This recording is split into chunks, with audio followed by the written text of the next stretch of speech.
When I say Kalalali, I wash him, Kodesh, the honors to the apostles of Great Millstone. Shalom to all the brothers in the highway and byway preaching this word in sincerity and in truth with much honesty. I'm the brother Shapar from the James Jamaica camp. Now, I want to speak on the issue at hand. Now, you have this fellow by the name of Tazariak from the IOCPK. You know, basically out there venting, you know, feeling hurt about brothers saying that the age of consent or the marriageable age basically is a girl over 14-year-old. No, we're not out here telling anybody to go and sleep with a 12-year-old or nothing like that. You know what I mean? We just as the brothers keep repeating and the apostles keep saying, look, you know, we're not saying that. We basically what we are saying, the law speak on such matters, man. You know what I mean? And it's not against the law. You know, we know that this man's society, you have different age of consent in this man's society, and if you break the law of this society, then you may get your ass thrown in jail. But from the scriptural, from the biblical perspective, you know what I mean? It's total the contrast from what Esau is doing, man. But you Negroes grew up in this man's society, and whatsoever this man's sentiments is towards, that's what your sentiments is towards, man. You know what I mean? And what you need to know, so there's a wider world than just where Esau live, man. You know what I mean? You have other countries in the world that basically have different point of view and marriageable age or the age of consent, as they would say in this society, man. You know what I mean? And a lot of times the reason why the age of consent is where it's at is not because of something that is immoral. It's not a case that it is immoral for a girl at a certain age not to be married or something like that. It's always some political reason or something to do with other social issues, man. On case in point, Jamaica here, you know what I mean? Because the age of consent out here in Jamaica was the age of 14, you know what I mean? And it moved from 14 to 16 for reasons not for dealing with the emotions, man. You know what I mean? So, we have an article here, basically. We can read some of it. You know, this is Jamaica Gleaner. It's titled Sexual Ambivalence. It says, we are an ambivalent society when it comes on to matters of sex. At independence in 1962, the age of consent for a girl was 14.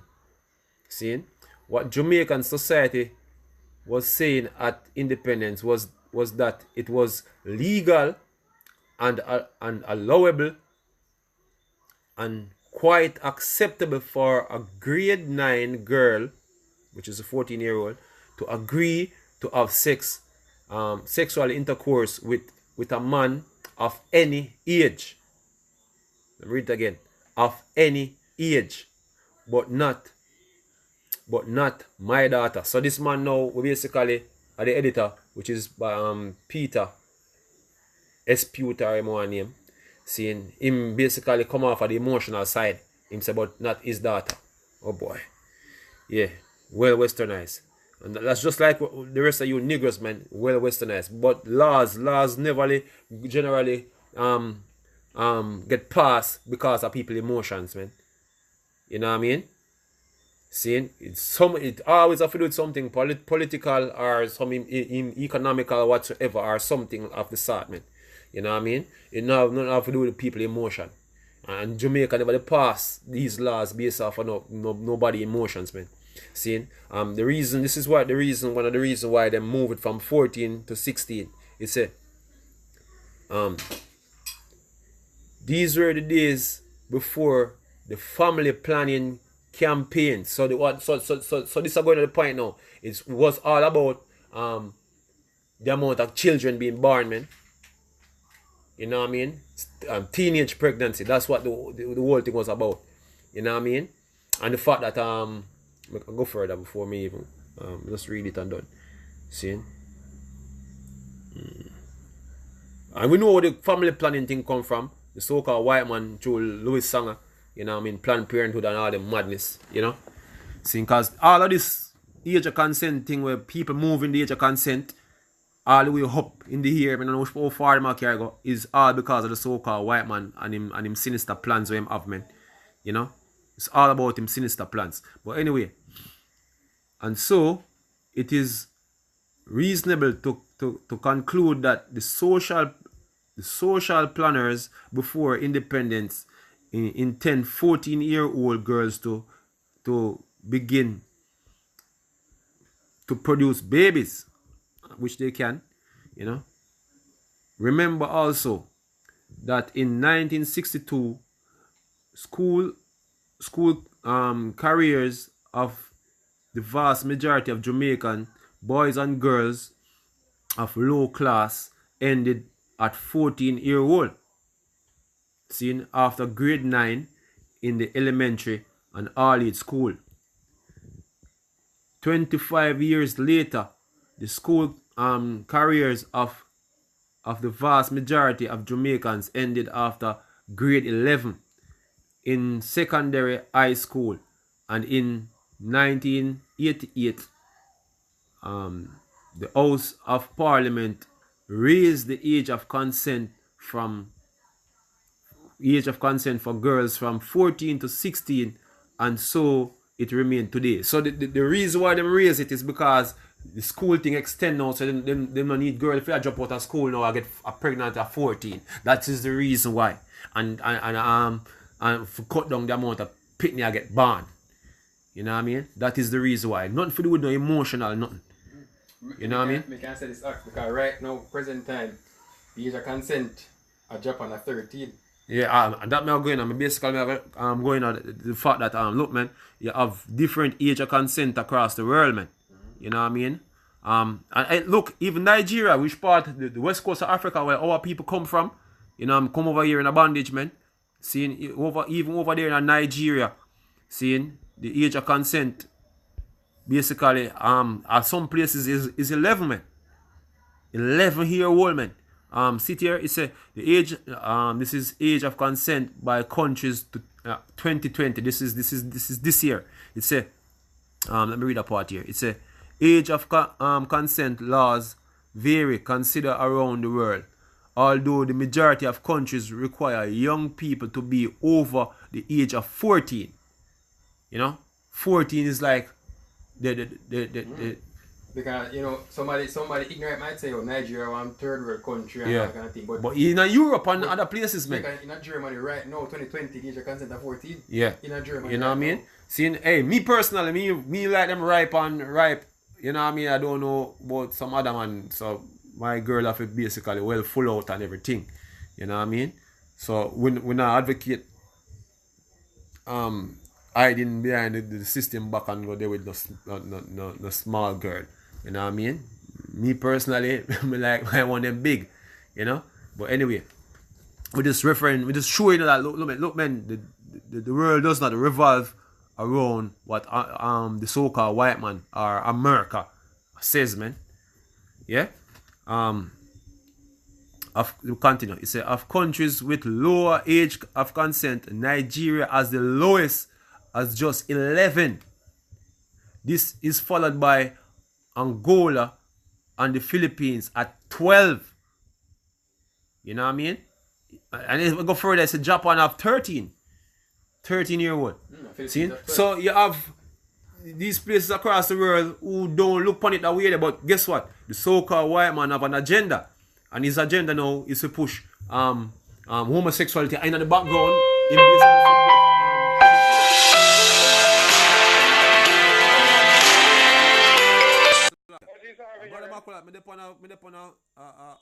Do a video right now. I'm Shalom. Okay. So, Sure. Yeah. So across the world, seeing the UN basically want for push seeing them new agenda, man. Seeing that's and slowly but surely the Agenda 21, Agenda 2030 is being implemented upon all nations, because the UN have a thing in them Sustainable Development 2030 goals, basically, where all nations basically seeing of our commander basically to fulfill them goals, man. You know what I mean? Which basically so-called white man is trying to bring in his new world order, so have a new system of laws concerning child abuse and all them other things there. You know what I mean? So, because the UN basically is basically saying these type of cases, even here in Nigeria, is child abuse. You know what I mean? And they would like the age of consent to move all the way up. You know, I think it is in Article 16. Also, they think UN have something on that thing there. Read it. Yeah, they have a thing here. Basically, going on some of the information. It's a government can. This is on the UN website. You know, child sexual abuse and exploitation.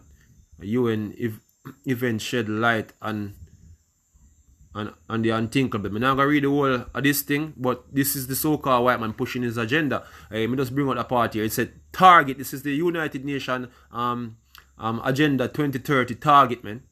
You know, so the target is this is Article 16.2 Agenda 21 Agenda 2030 goals. It's a target 16.2 of the Sustainable Development Goals.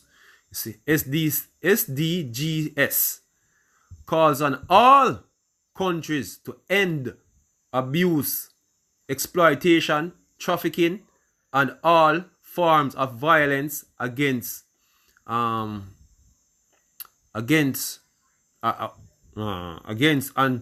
torture of children by 2030. So the goal basically, if you go into the article, you realize that even certain things is considered as sexual abuse under the United Nations, and only that, shouting at a child, if you understand, if you go into the law concerning abuse, basically, even shouting at a child, talking at a child too sternly is considered as child abuse, man.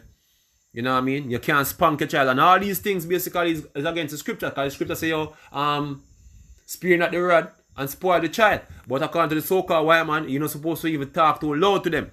And this is what the UN is trying to do across the world, man. You know, I wouldn't want all this coming down from the EU. See, so basically, what you Negroes are doing, you're basically conforming to the image of the beast, man. That's what you do. You're conforming to the image of the beast, because this ideology is a so-called white man ideology. And these same men who used to do this, the majority of them are pedophiles, man. Playing on your little boys and smaller girls than even 12-year-old, man. Younger than that. So these men can't set the standard, man. Because the reason why them doing this is because they have an agenda, man. But what you niggas are doing is conforming, you know, showing that you are already accepting the image of the beast, man. You know. So what say the mark?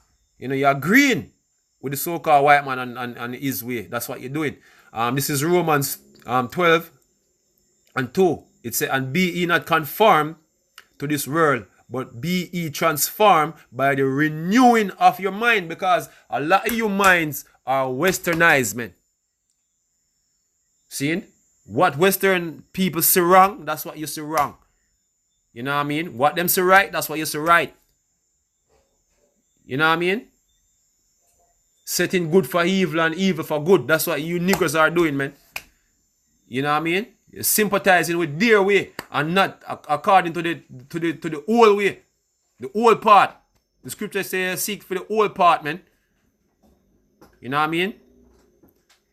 You see? Alright, read it again. It said, be ye not conformed to this world, but be ye transformed by the renewing of your mind, that ye may prove what is good and acceptable and perfect will of God. And that is his laws, man. His way. You know what I mean? The Lord's way. And that's what you niggas are not accepting, man. You know? Sticking to the so-called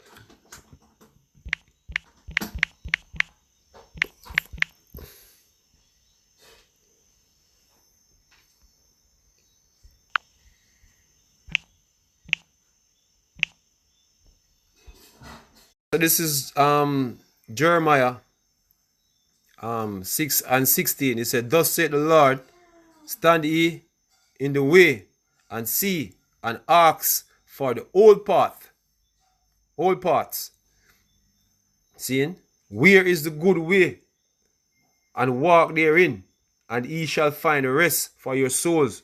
But he said, we will not walk therein. And that's what you niggas are doing, man. Seeing? Certain things come out of the scriptures. Seeing? It's a burden. You know what I mean? But as the scripture say, if you renew your mind, you know what I mean? Things never come the way or you used to it, man. Seeing? Hey, L, back then, if your son be rebellious, you're supposed to bring him with the priest them and outside of the city and stone him to death, man. Imagine them things here, yo. See? You know much of our sons them now bring out to the gate of the city and get stoned to death, and you niggas who don't like for that to your sons. Not care how wicked your son them be right now. See? Because we grew up in our society where we don't used to them things, man.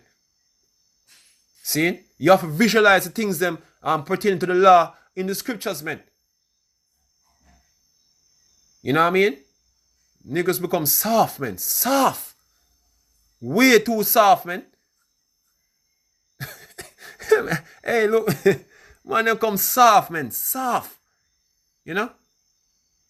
Couldn't angle some things with it. Not for you. You niggas couldn't, you prepare mentally for angle some things with it. Basically, that happened back then. You know what I mean? Even war back then. Gosh, man. Let me get an next precept here.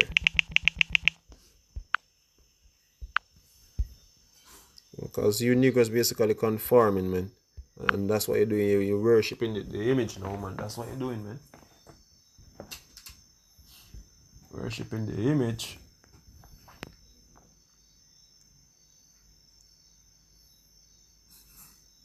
This is Revelation.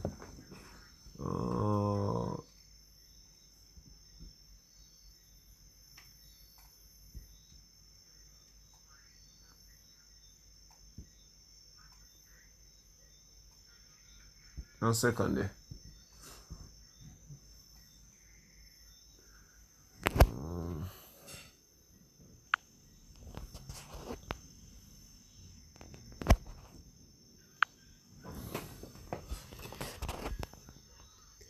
This is Revelation 16:2. It says, and the first went and poured out his vial upon the earth, and there fell a noisome grievous sore upon the men which had the mark of the beast, and upon them that worship his image. You know what I mean? Yeah, me just have to read out the judgment, man, because that's what you niggas are straining to, man. You're straining to accepting, you know what I mean, the image and the mark. You know what I mean? So, hey, that's the judgment for you, man. You know what I mean? So with that we say, Kalalali our Bashem our Shai, Bashem Raka Kodash, double honors to the apostles of great stone. Shalom to all the brothers in the highway and byway, preaching this word in sincerity and in truth with much honesty. Shalom.